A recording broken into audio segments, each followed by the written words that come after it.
அமித்ஷாவும் நயினாரும் எடப்பாடி கிட்ட சரண்டர் ஆயிட்டாங்களா? எடப்பாடி கொடுக்கறத வாங்கக்கூடிய நிலைமை வந்துருச்சா? நம்ம எடப்பாடி சீட் ஷேரிங்ல தோத்த இடமே கிடையாது. ஜெயலலிதாவோட டஃப் பார்கனர். பட் ஓட் டிரான்ஸ்பரிங்ல வராது. தாமரைக்கு விழுந்த வாக்குகள் ரெட்டலைக்கு சரியா டிரான்ஸ்பர் ஆகாது. அன்புமணிக்கு 18 சீட்டு, டிடிவி தினகரனுக்கு 11 சீட்டு, பாமகக்கு இதுதான் குறைவான சீட்டு அப்படின்னு சொல்றாங்க. அவரு ஒரு இடத்துல சரண்டர் ஆயிட்டாரா? இல்ல, அன்புமணிக்கு வின் தான். டிடிவி தினகரனை பொறுத்தவரை அவருக்கு 11 சீட்டு நல்ல டீல் தான். எடப்பாடி 20, பாஜக ஒரு 4, 6 வரை வரலாம். பாமக ஒரு 3, 3.5, தினகரன் ஒரு விழுக்காடு கிட்ட தான். சுமார் 30 விழுக்காடு வாக்கு தான் எடப்பாடி பழனிசாமி தலைமையிலான அணிக்கு வரும். 2024 பிறகு வந்த ஈரோடு கிழக்கு தேர்தலில் சீப்பை ஒழிச்சு வச்சுட்டா கல்யாணம் நின்று போங்கிறதுக்காக எடப்பாடி பழனிசாமி போட்டியிடாமலே போயிட்டாரு. எல்லாரும் என்ன சொல்றாங்கன்னா ஜெயலலிதா போட்டியிடா போகலையா? ஆமா, ஜெயலலிதா போட்டியிடாம போனாங்க. ஆனா போட்டியிட்ட விஜயகாந்த் வந்து ஜெயலலிதாவை களத்தை விட்டு ஓடிய டேஷ் அடிக்கலையே. களத்துல எடப்பாடி பழனிசாமி நிற்காததுனால அந்த 18 விழுக்காடு என்டிஏ வாக்குகள்ல பெரும்பகுதி சீமானுக்கு போகும்னு நான் கணிக்கிறேன். மீதி 8 விழுக்காடு வாக்குகள் வந்து சீமானுக்கு போகலாம், ஸ்டாலினுக்கு போகலாம், ஏன் விஜய்க்கு கூட சில தொகுதிகளில் போகலாம். சீமான் எடப்பாடி பலகீனப்படுத்தி இருக்கிறாருங்கிற விஷயத்தை நீ மறைக்கிறது தான் இன்டர்நேஷனல் டிஸ்ஆனஸ்ட், அறிவு நாணயமற்ற செயல் நான் சொல்றேன்.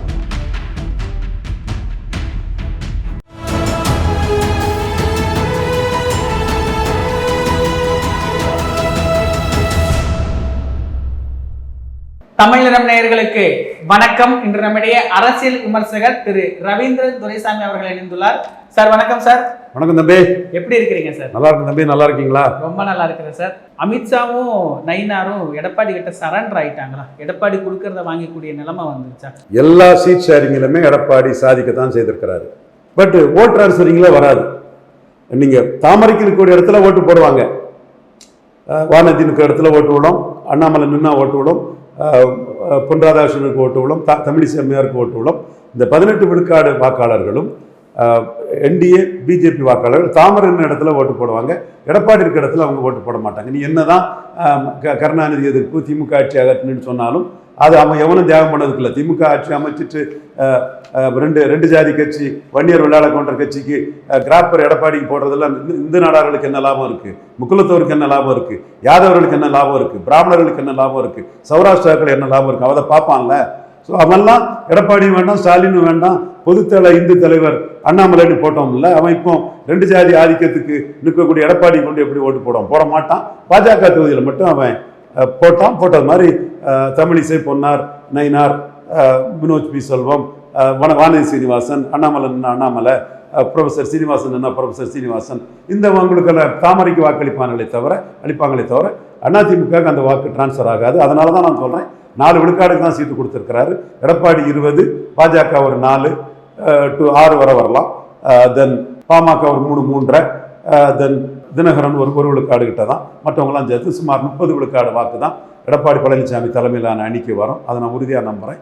ஏற்கனவே 2024 நான் வந்து சொன்னது ஆல்மோஸ்ட் கரெக்டாக வந்தது, 10க்கு 8 கரெக்டாக வந்தது. இப்போவும் 30 விழுக்காடு வருங்கிறது.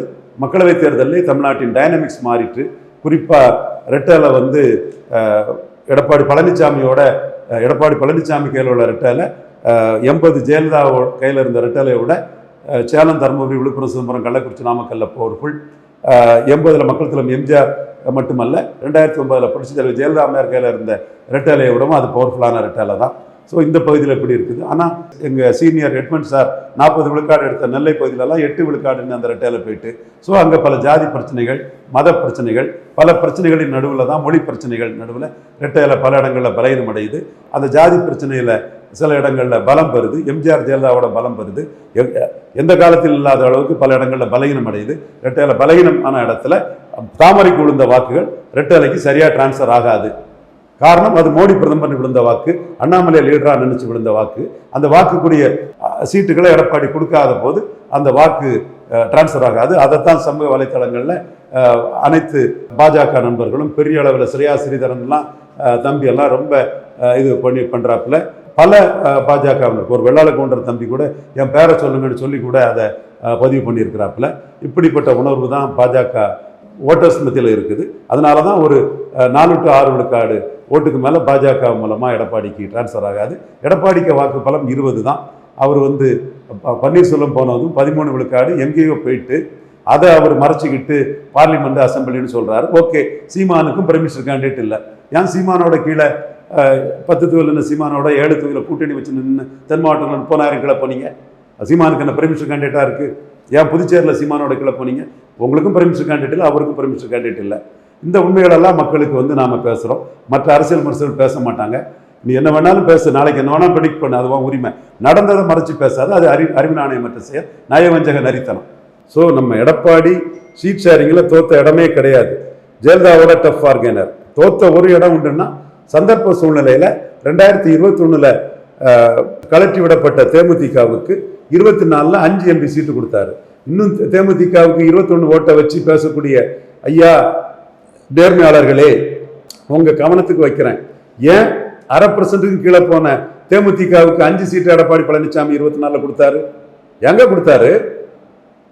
அப்போ அந்த 1/2%ங்கிறத அவர் அண்டு பண்ணிட்டார்ல, 2.7 எடுத்துட்டாங்கல்ல. இதுதான் எல்லாத்துக்கும் எனக்கு உள்ள பிரச்சனை. எல்லாரும் 21லே நிற்கிறான், கடந்த காலத்திலே நிற்கிறான் பார்லிமெண்ட் அசம்பிளின்னு. நான் அதுக்கடையில பல பிரச்சனைகள் வந்துட்டுங்கிறத ஆதாரத்தோட சொல்றேன். நீங்க அசம்பிளில 0.4 எடுத்த கட்சிக்கு பிரைம் மினிஸ்டர் கேண்டிடேட் இல்லாம 5 MP சீட்டு ஏன் கொடுத்தீங்க? ஏங்க கொடுத்தீங்க? அப்ப நீங்க பார்லிமெண்ட் பிரைம் மினிஸ்டர் கேண்டிடேட் உங்களுக்கும் இல்லை. அப்ப நீங்க அசம்பிளில 1/2 விழுக்காடு குறைவா எடுத்த கட்சிக்கு ஏன் 5 MP சீட்டு கொடுத்தீங்க? அவங்களும் பிரைம் மினிஸ்டர் கேண்டிடேட் இல்லாம தானே 2.7 எடுத்திருக்காங்க. உங்க அணியிலே விஜய் பிரபாகரன் தானே ஏறி நெருங்கி வந்திருக்கிறாரு, மிகப்பெரிய அளவுக்கு ஒரு வெற்றி கோட்டை தொட்டிருக்கிறாரு. அது கூட அவர் ஜெயித்ததான்னு கூட சொல்றாங்க. ஸோ அவங்க தயவுல எத்தனை தொகுதியில் நீங்க டெபாசிட் காப்பாற்றப்பட்டிருக்கீங்க? தேமுதிக இல்லைன்னா கோயம்புத்தூர்ல உங்களுக்கு எப்படி டெபாசிட் வந்திருக்கும்? ஸோ நீங்க பார்லிமெண்ட் அசம்பிளின்னு சொல்லி அதை சமாளிக்க பார்க்குறீங்க. நான் திரும்ப சொல்றேன், சீமானுக்கும் பிரைம் மினிஸ்டர் கேண்டிடேட் இல்லை, உங்களுக்கும் பிரைம் மினிஸ்டர் கேண்டிடேட் இல்லை. ஏன் சீமானோட பல களத்தில் கீழே போனீங்க? அப்ப மீண்டும் 2024க்கு பிறகு வந்த ஈரோடு கிழக்கு தேர்தலில் நாம் தமிழர் 8.3 விழுக்காடு எடுத்திருந்தாங்க. ஆற்றல் அசோக்குமாரை விட்டு எடப்பாடி 23 விழுக்காடு எடுத்திருந்தாப்புல. இடைத்தேர்தல் நடந்தா இது எடப்பாடி பழனிசாமி ஒரு 5 விழுக்காடு குறைஞ்சி 18ன்னும் சீமான் ஒரு 5 விழுக்காடு கூடி 13-14ன்னு வந்துட்டா கொங்கு மண்டலத்திலே எடப்பாடிக்கும் சீமானுக்கும் வித்தியாசம் இல்லைன்னு தெரிஞ்சிருக்கிறதுக்காக சீப்பை ஒழிச்சு வச்சுட்டா கல்யாணம் நின்று போங்கிறதுக்காக எடப்பாடி பழனிசாமி இடைத்தேர்தலில் போட்டியிடாமலே போயிட்டாரு. அதைத்தான் சீமான் மிக கடுமையான வார்த்தைகளில் விமர்சிக்கிறாரு. இப்போ நானும் அதைத்தான் சொல்றேன், அவர் போட்டியிடாமல் போனது அவருக்கு பலகீனம். இப்போ நீங்க அந்த இடத்த கூட எல்லாரும் என்ன சொல்றாங்கன்னா, ஜெயலலிதா போட்டியிடலையா, ஜெயலலிதா போட்டியிடாம போகலையா? ஆமா, ஜெயலலிதா போட்டியிடாம போனாங்க. ஆனா போட்டியிட்ட விஜயகாந்த் ஜெயலலிதாவை களத்தை விட்டு ஓடிய டேஷ் நீ அடிக்கலையே. நீங்க போட்டியிடாம போன போது சீமான் களத்தை விட்டு ஓடிய நீ அடிக்கிறாரு. அப்ப சீமானுக்கு நம்பிக்கை இருக்கு. இன்னைக்கு குடியாத்தம் ஸ்பீச்சை பாருங்க, திமுகவி அண்ணா திமுகவி ரெட்டேலை உதயசூரியன் அடிச்சு தகர்க்கிறாரு. மாற்றுனா நான் தான் நிற்கிறாரு. அப்போ களத்துல எடப்பாடி பழனிசாமி நிற்காததுனால அந்த 18 விழுக்காடு என்டிஏ வாக்குகள்ல பெரும்பகுதி சீமானுக்கு போகும்னு நான் கணிக்கிறேன்.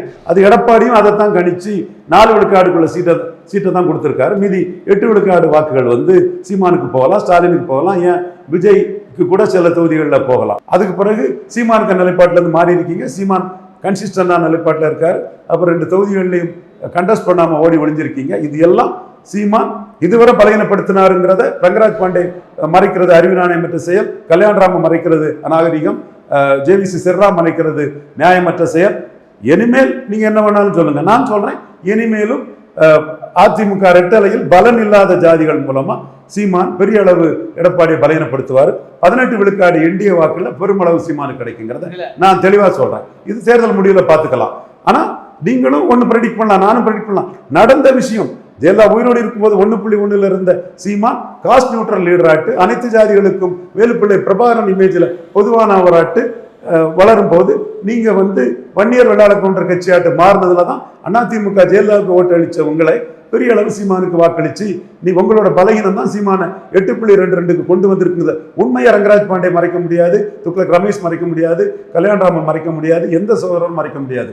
நாளைக்கு இதே அடியில தான் இது பயணிக்கும். எடப்பாடியை சீமான் மேலும் பலகீனப்படுத்துவார், நான் உறுதியா சொல்றேன். அதுக்கான காரணங்களையும் நான் எடுக்கிறேன். நாளைக்குள்ள விஷயத்த நீ மாத்தி பேசு. நடந்த விஷயம் சீமான் எடப்பாடியை பலகீனப்படுத்தி இருக்கிறாருங்கிற விஷயத்த நீ மறைக்கிறது தான் இன்டெலெக்சுவல் டிஸ்ஆனஸ்ட், அறிவு நாணயமற்ற செயல் நான் சொல்றேன். இதுல அன்புமணிக்கு 18 சீட்டு, டிடிவி தினகரனுக்கு 11 சீட்டு, இதெல்லாம் என்ன கணக்கு சார்? இப்போ அன்புமணிக்கு இது வரைக்கும் கொடுக்காத, பாமகக்கு இதுதான் குறைவான சீட்டு அப்படின்னு சொல்றாங்க. அவரு ஒரு இடத்துல சரண்டர் ஆயிட்டாரா? இல்ல, அன்புமணிக்கு வின் தான். அன்புமணி அந்த இடத்துக்குள்ள சாதுரியமா அரசியல் பண்ணாரு. அது 2014 டாக்டர் ராமதாஸ் வந்து அன்புமணி ஸ்டாலினோட பெரிய தலைவர் அது இதெல்லாம் ப்ரொஜெக்ட் பண்ணி அந்த ஓட்டுக்களை ஆன்டி ஸ்டாலின் ஓட்டாட்டு மாத்தினாரு. அன்னைக்கு முதலமைச்சர் வேட்பாளராக முன்னிறுத்தப்பட்டது கலைஞர் கருணாநிதி அவர்கள் தான். பலமுறை சொல்லிட்டேன் நான் இதை.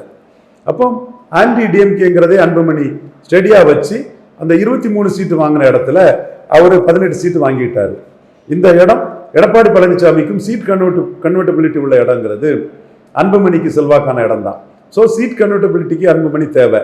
அவர் எடப்பாடியில் 10.5 வச்சு சேலஞ்ச் பண்ணிடக்கூடாது. அந்த வகையில் அவர் 18 சீட்டு கொடுத்தாரு. பிளவுல அன்புமணி தான் பெரிய சக்திங்கிறத எடப்பாடி பழனிசாமி அங்கீகரிச்சுக்கிட்டாரு. ஸோ அன்புமணிக்கும் டாக்டர் ராமதாஸை தோக்கடிக்கிறதுக்கு அந்த திமுக கூட்டணி முடியாது. அந்த வாக்கள் திமுக எதிர்ப்பு மனநிலை கொண்டவை. ஸோ அவரும் வந்து தெளிவாக எடப்பாடி கூட்டணி 18 சீட்டுங்கிறது லாபம்னு வச்சுட்டாரு. இது ரெண்டு பேருக்குமே வின் தான் நான் பார்க்குறேன். இந்த இடத்துக்குள்ள எடப்பாடி பழனிசாமி பலமாக இருக்கிறார். அதுக்கு எம்ஜிஆரோ ஜெயலலிதாவோ ரெட்டையில கிடையாது. வன்னியர்களுக்கு 10.5 கொடுத்தது தான் காரணம். சிவி சண்முகம் காரணம், KP முனுசாமி காரணம், அன்பழகன் காரணம், வீரமணி காரணம். இதுதான் உண்மையை மறைச்சிக்கிட்டு ஒரு கோஷ்டிகள் இது பண்ணிட்டு இருக்கு. அதனால தான் நான் நக்கல் அடிப்பேன். பெரியாருக்கு பாரதத்தினான்னு சொல்லிக்கிட்டு செங்குந்தர் சமூக நிதியும் உடையார் சமூக நிதியும் சூறையாட முடியாது KP முனுசாமி ஐயாவேன்னு சொல்றேன். இது ஒரு சேலஞ்சு தான். இந்த சமூக நீதி சூறையாடலுக்கு எதிராக நம்ம இந்த தேர்தலில் தாளக்கிடப்பாரி தற்காப்பதி தர்மங்கிற ஐயா வைகுண்டர் வழியில் வந்த நாம அன்பிற்கும் பாசத்திற்குரிய மிதுன் பழனிசாமி, ஐயா எடப்பாடி பழனிசாமி, KP முனுசாமி போன்றவங்களெல்லாம் சேலஞ்ச் பண்ணி நின்று தான் ஆகணும். நம்ம சேலஞ்ச் பண்றோம். ஏன்னா நம்ம வளர்ந்த இடம், நம்ம உணர்வுபூர்வமாக நியாயம் நம்மகிட்ட இருந்துன்னா எந்த இடத்துக்குள்ளேயும் நம்ம நிற்பங்கிற அடிப்படையிலையும் பட் நம்ம நேசிக்கிறோம். தம்பி மிதுன் பழனிசாமி எல்லாம் மிகப்பெரிய தொழிலதிபராக வர்றதுக்கு தம்பியை வாழ்த்துறோம். ஆயிரக்கணக்கான பேருக்கு தம்பி எத்தனால் தொழில் செய்து வேலை கொடுக்கட்டு. பட் சமநீதிக்கான நம்ம போர்க்குரல் வந்து உங்களெல்லாம் தகர்த்துறோம், சூறையாட முடியாதுங்கிறதையும் நான் சொல்றேன். அது சீமான் தான் இதுல பெரிய ஆயுதமா இருந்து அனைத்து தமிழ் ஜாதிகளுக்கும் பொதுவாக வேலுப்பிள்ளை பிரபாகரன் இமேஜில் தமிழனுங்கிற இதுல உறுதியான நிலைப்பாட்டில் உங்களை மாதிரி ஒரு தோல்வியிலே பாஜக கூட கூட்டணி போகாத தன்மைக்குள்ள அனைத்து தேர்தல்களையும் போட்டியிட்டு ஒரு முழுநேர அரசியல்வாதியானு எடப்பாடி பழனிசாமியை 4வது முறையும் சீமான் பலகீனப்படுத்துவார் என்பதை நான் அறுதிட்டு உறுதியாக கூறுகிறேன். டிடிவி தினகரனை பொறுத்தவரை அவருக்கு 11 சீட்டு நல்ல டீல் தான். என் நண்பர் வேலு கார்த்திகனுக்கெல்லாம் சீட்டு கிடைச்சிருன்னு நம்புகிறேன். வேலு கார்த்திகன் என் நண்பர்.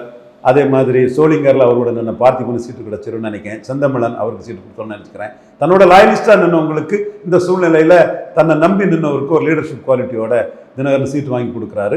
அது தினகரனோட லீடர்ஷிப் குவாலிட்டியை காட்டுது. இதில் பல நெருடல்கள், சிக்கல்கள், சிரமங்கள் இருந்தாலும் கூட தன்னை நம்பி நின்ற 11 பேருக்கு சீட்டு வாங்கி கொடுக்கக்கூடிய டிடிவி தினகரனோட லீடர்ஷிப் குவாலிட்டியை நான் பாராட்டுறேன். நிகழ்கால அரசியல் குறித்து பல தகவல்களை பகிர்ந்து கொண்டதுக்கு நன்றிங்க சார். இதே போன்று நிகழ்கால அரசியலின் சாரம்சங்களை அரசியல் ஆளுமைகளின் நேர்காணல் வழியே தொடர்ந்து காண தமிழ் நிறம் வலையொலியை சப்ஸ்கிரைப் செய்யுங்கள். தங்களின் மேலான கருத்துக்களை கருத்துளை பெட்டியில் பதிவிடுங்கள். நன்றி, வணக்கம்.